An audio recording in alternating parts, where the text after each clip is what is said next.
Hashtags, a discussion on internet musical phenomenon and digital culture.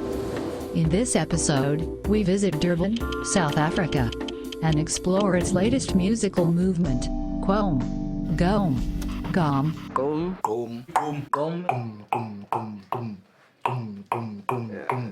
That's easy for you to say.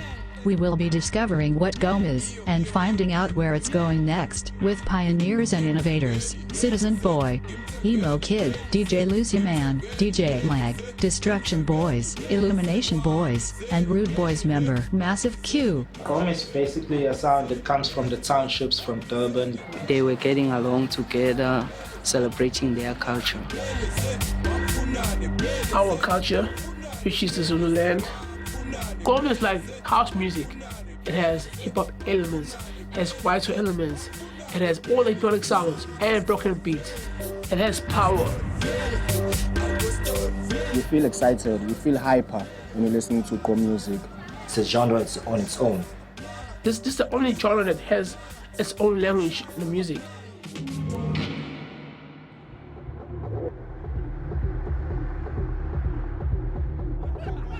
Nobody knows who started Gqom, but I can say it's one of the producers from Durban who started Gqom. I think a guy from Ekasi, Elokshini, came across the music software and decided that he wanted to do something that he's gonna dance to.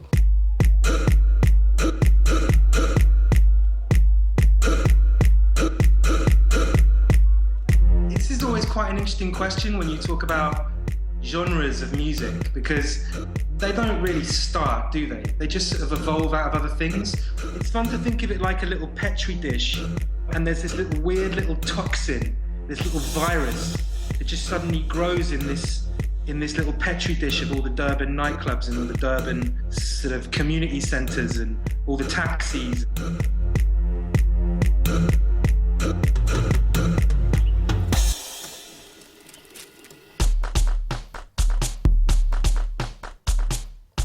Gqom is a DIY sound, and most of the people who produces Gqom music, they come from townships. Most of them, they use bootleg softwares, most of them.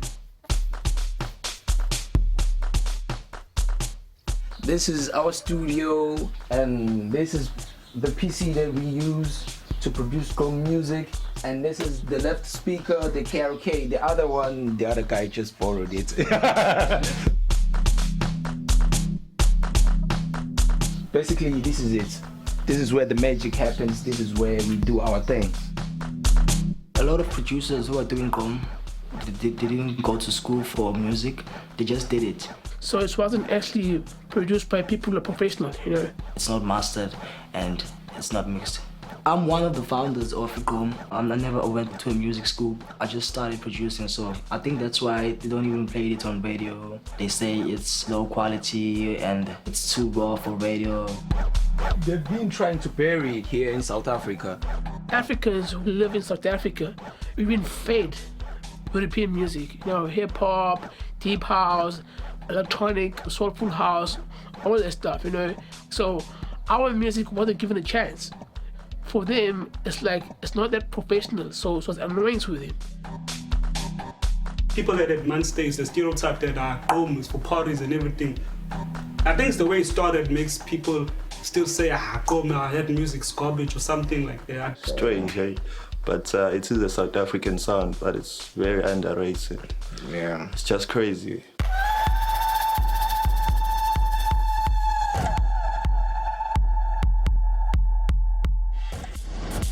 You imagine you're a young producer messing around on Fruity Loops. The track that you're making for your mates in the fucking dance is going to be different to the track that you're making when you're trying to create something that's going to go on the radio. You want to do something that's for you. Yeah, you want to have a differentiator, something that makes it different from what the status quo is, what came before.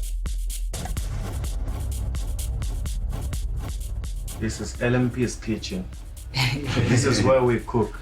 Before you can do a song, you have to be in a certain mood, you know. So for Gqom, you gotta have that hype, that club hype, you know, before you can go to Fruity Loops or whatever software you use to make a song.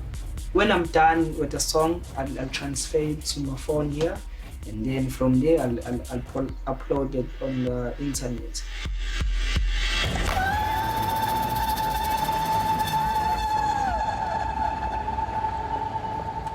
There's no like real like meeting point for everyone, so it's like a very fractured kind of thing with like only link-ups on the internet. Some people have like mail out lists, but on their WhatsApp. So like if you want his new tune or you want her new tune, she's got to have your number, send everything out to you. That's a record label, you know, that guy's being a record label, but on WhatsApp. It's interesting. WhatsApp helps us to like talk to each other. It's not easy approaching a producer on the streets and saying, hey, I dig your music, let's collab.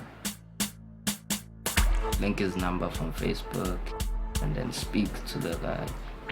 Yeah, we are in a WhatsApp group like with Massive and the Road Boys. It's like a whole lot of producers there, which I'm included also, which is very dope. Underground producers look up to us, you know. We like to keep everyone together, in contact, you know, and help each other. Because without a teamwork, no success.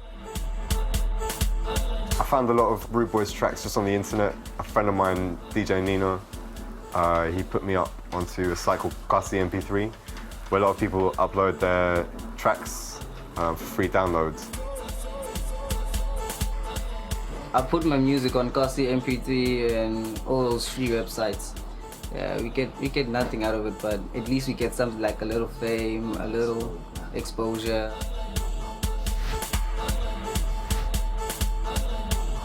I just compress the files on my computer while using FL Studio, change the format to MP3, then send it over to my phone and just transfer it to the internet. That is all part of it. The low bit rates, the over compression, the tracks named after like the date you downloaded it on your phone. It's called like Audio 17th July 2015 or something. That track's a banger though.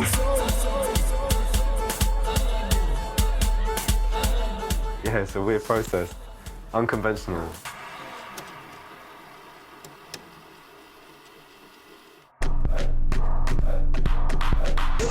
I created my label Gqom 1 year ago.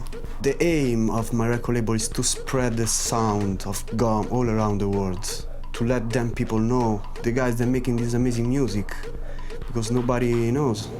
Gqom is a record label based in Italy, so like he contacted me on Facebook and he said he liked my music, so he wants to make a record label and he wants us to be a part of it. So we were like, okay, we got nothing to lose, so we were like, yeah, why not? So give it a shot. It wasn't easy for many aspects. The most difficult aspect was to receive files from the guys. Yeah, we did have a lot of problems with like internet speeds, artists having internet access. It's not something that happens all the time. We signed a Gqom record from Root Boys that we put out last year. Getting them to like give us the tracks in a way that we could mix it and master it and put it out, that was like the biggest stumbling block along each of the release. That's why it took like a year plus for each release to come out. People are waiting for that track. You told them that you're gonna give them maybe tonight or something, and then you're trying to upload, and then the network is just down, and it becomes a problem. So yeah, we pressed the tracks to vinyl. It was a longevity thing for me. I felt like vinyl was the best way of ensuring that it was still going to be available to listen to in 10 years' time. Even if it was rare, you could still find it. The links weren't dead. So yeah, we made it happen. This vinyl layer has actually put us in a big map. It has put us into major deals, major exposure, major connections with a lot of people in the entire world. By the time we invented Gqom, the dance came. The dance is called the bang. This is a bongs dance.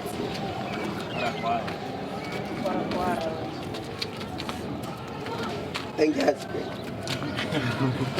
Next. Yeah, now I'm doing check.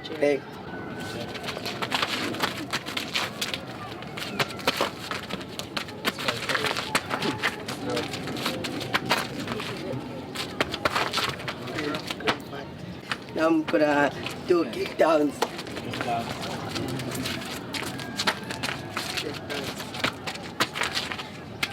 When you see people move to it, it makes a lot more sense.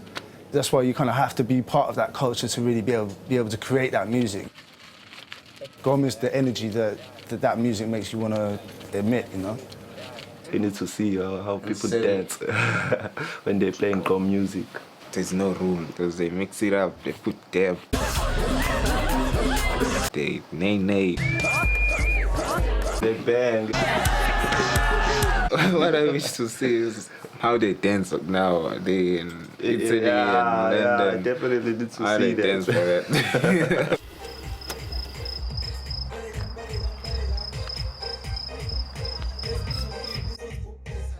We are Distraction Boys, and we make Scuba music. It's still Gqom, but it's more commercial. That's why they call it Scuba. But it seems to be, it's like a more accessible version of Gqom. Every elements that are used on this group, it's the same elements that are used in Gqom. They only change a lot of small things like the kick, it's a 4-step beat, but in Gqom it's a broken beat, a 2-step. Which is a new sound also, which is like a mixture of Gqom and house. That you can probably play on the radio without you being shut down, you know, or like branded as like that music over there, you know. Before we started producing music, we used to go to church together a lot. And then when we started making music, we didn't get as enough time to go to church. This became our church. This became our sanctuary where we connect with God and talk to Him. We just passed our ideas to Him, and He took it from our minds into the computer.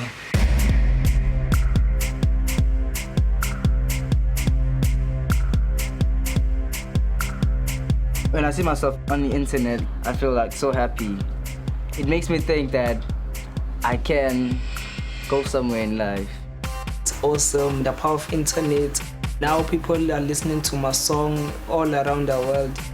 People from UK are listening to my music, and some from France are even playing my song in their set. It's crazy. It's like we're worldwide. We feel like celebrities. We're not yet celebrities, but we feel like celebrities. These are just wicked artists. These are just wicked producers, and I hope that those guys, they get the recognition that they deserve. As a DJ, I'm listening to what those guys are doing. It just blew my mind, because it was just like, it was what I wanted to see come out of the UK. It was the energies that I wanted to feel. That's like the urban home brand, you know, 4/4 music that's all over the world, but it's the broken stuff I really love. One listen and I was hooked. That was me. We are trying to make a mark. We are trying to get there to the top. You guys should be proud of this stuff. Like, this stuff's amazing. It's gonna go up and it's gonna be recognized. As long as we still make music, you know, it's gonna get somewhere. I think Rude Boys said they love to tune with like Beyonce, and I'm like, let's hook it up, man. Let's make it happen. Other people can help them bring their sound out to the world, but it's their sound, and it's important that we remember that and that they're in the driving seat with this.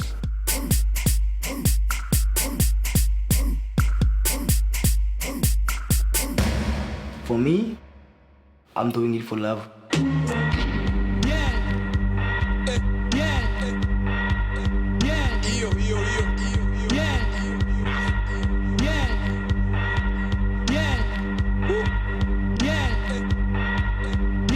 Yo, yo, yo.